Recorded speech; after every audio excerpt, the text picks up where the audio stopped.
La caravane de bienfaisance et de solidarité initiée par la première dame de Côte d'Ivoire, Dominique Ouattara, a marqué une halte à Kabakouma, village natal de feu le général Robert Gueye.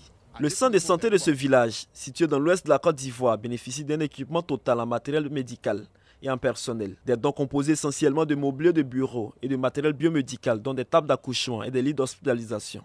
Un seul objectif recherché par la présidente de la Fondation Children of Africa: permettre aux populations de mieux se soigner. L'élan de solidarité s'est poursuivi dans la commune de Biankouma.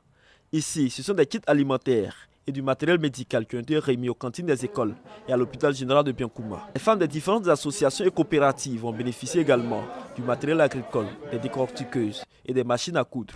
À travers ces différents dons, la première dame de Côte d'Ivoire, Dominique Ouattara, veut réduire le taux de pauvreté et permettre aux femmes de se prendre en charge afin de contribuer au développement de la Côte d'Ivoire. Elle a compris que pour que les enfants se portent bien, il faut que les mamans elles-mêmes se portent bien et qu'elles soient heureuses.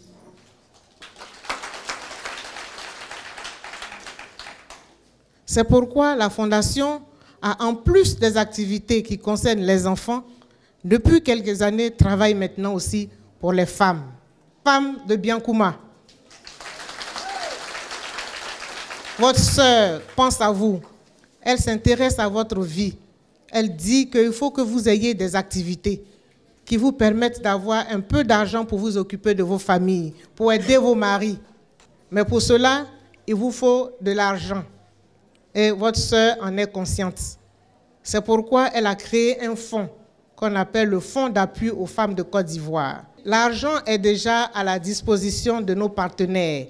Le ministre d'État, ministre du Plan et du Développement, Albert Maboutou-Akuz, a saisi l'occasion pour exhorter les populations à faire de la prochaine visite du chef de l'État dans la région du Tonkpi une réussite. Il faut rappeler que le couple présidentiel va effectuer une visite d'État dans la région du Tonkpi à partir du 1er mai prochain.